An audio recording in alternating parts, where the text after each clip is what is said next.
Boris Lone Wolf é um remake daquele antigo jogo Boris and Dark Survival. E bem, com esse remake lançado, eu já fiz um vídeo mostrando a minha opinião, está aqui no canal inclusive. Mas aí, após a minha opinião, está na hora de contarmos a história de Boris Lone Wolf. Então pega sua pipoca e se prepara, senta na sua cadeira e vamos para o vídeo. Antes de começar esse vídeo, gostaria de avisar uma coisa. Bem, tem uma parte nesse jogo em que ele faz conexão, inclusive é um dos finais, ele faz conexão com este livro aqui. Justamente este daqui, ele faz conexão. Então eu me pergunto se realmente esses livros não fazem parte ou se fazem realmente. Com isso, considerem a parte que eu explicar sobre este livro aqui para contextualizar o que acontece no jogo como, digamos, como eu posso dizer, um complementar, né? Um complementar, tá ligado? Pra mim que tem um complementarzinho ali e tudo mais, um pouquinho mais de detalhes. Não considerem 100% canônico, porque o criador de Band já disse que os livros não são canon, mas essa conexão dá a entender que são, sim. Então, considerem essa parte que eu falo do livro como um complementar, uma parte, um começo, tá ligado? Não considerem como algo canônico exatamente. Diferente do jogo que é canônico, sim. Então, bora para de enrolação e bora para esse vídeo. A história começa em 1946. Bem, um garoto chamado Buddy, que bem, por que tem esse apelido? Buddy, tá ligado? Buddy. Pra quem não sabe, Buddy é amigo. Mas por que será? Bem, na comunidade em que ele vive, ele ajuda muitas pessoas ali, tá ligado? Ah, Buddy, vem aqui, sei lá, lavar minha roupa, vai cuidar do meu cachorro, vai passear meu cachorro e tudo mais. Passear meu cachorro.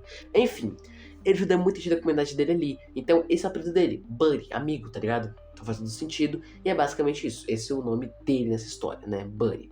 E bem, o Buddy trabalha como entregador. E aí, uma vez, ele tem um sonho de se tornar um artista. Mas enfim, o tempo vai passando e aí o chefe dele fala que ele tem uma encomenda para entregar no Joey Drew Studios, que é o estúdio de Band. E bem, ele vai até lá, ele até se assusta um pouco porque o local é muito escuro, é muito apertado, é meio perturbador, é bem esquisito. Mas ele acaba encontrando a sala do chefe daquele lugar, que é o próprio Joey Drew. E bem, o Joey agradece pela roupa, elogia ela pra caramba. E aí o Joey percebe que o garoto tem um certo interesse nas artes dele ali. E ele começa a fazer umas perguntas pra ele. Ah, o que você vê neste ser aqui? O que você vê neste rosto? O que você vê neste personagem? E o Buddy começa a meio que imaginar o que aquele personagem seria. Ah, ele tem cara de ser brincalhão, ele tem cara de ser bagunceiro e tudo mais. E isso encanta o Joey, que oferece ele oferece um salário maior para o Buddy, maior do que ele recebia nas entregas. E além disso, ele será também entregador no prédio e tudo mais. No prédio do Joey Studios, ele será um entregador, entre aspas, né? Vai levar uns coisinhos para lá e para cá. E além disso, vai desenhar em algumas horas vagas. Então, ele basicamente realizou o sonho dele. Por conta disso, ele acaba se demitindo do trabalho daquele chefe lá. E aí, ele começa a trabalhar na Joey Drew Studios. Mal sabe ele que guardava ele ali. Com o tempo, o Buddy vai conhecendo outras pessoas, como por exemplo a Dot, que é a melhor amiga dele nesse local e tudo mais, que apresenta muitas coisas pra ele. A segunda conhece Sam Lawrence, conhece também o... Nossa, vai esquecer o nome de todo mundo. Enfim, ele vai conhecendo muita gente lá do núcleo de Band, conhece também... Enfim, ele conhece um bocado de uma galera ali. E aí, quando ele vai conhecendo todo mundo e tudo mais, ele vai sabendo que tem um caroço aí nesse angu.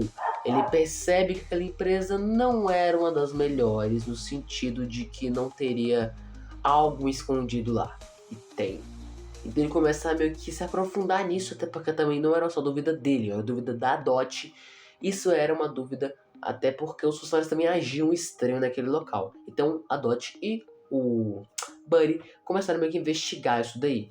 E eles descobriram sobre a máquina de tinta, descobriram que o Sam Lawrence é devoto ao Ink Demon e tudo mais. Contudo, em um dia, eles meio que tentam quebrar ali e tudo mais, a máquina de tinta, fazer mó coisa lá na fábrica, no estúdio.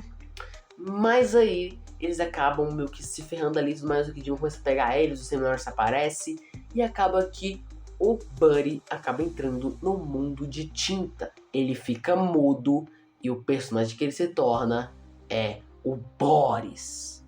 Ou seja, o Buddy seria este Boris aí, que é o Boris que, pra quem não sabe, virou aquele Boris Frankenstein no capítulo 4 de Bend.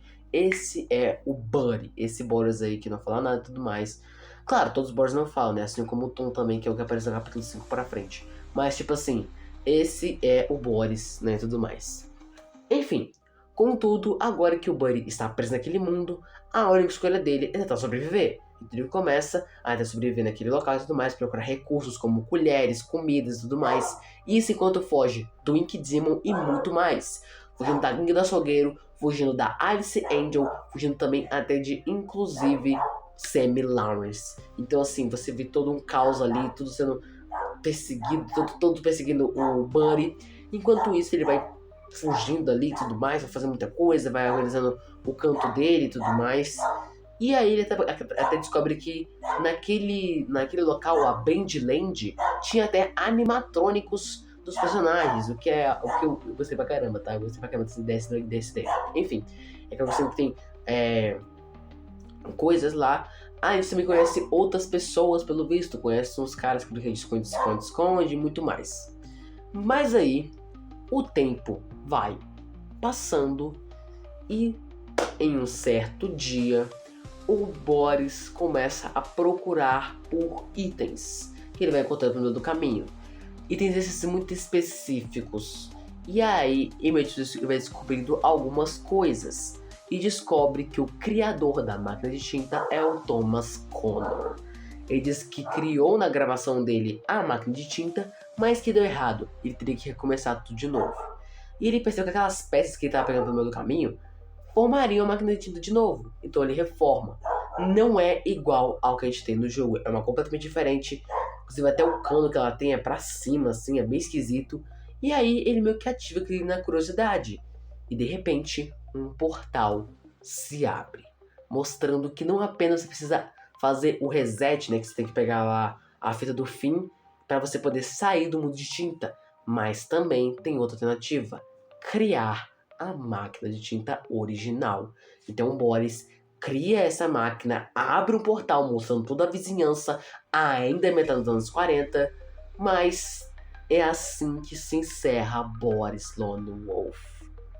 É um final bem surpreendente, eu esperava tudo menos isso. Assim, é uma história muito simples, muito curtinha e tudo mais. Tanto que até adicionei a parte do livro pro vídeo não ficar com 3 minutos de vídeo, tá ligado?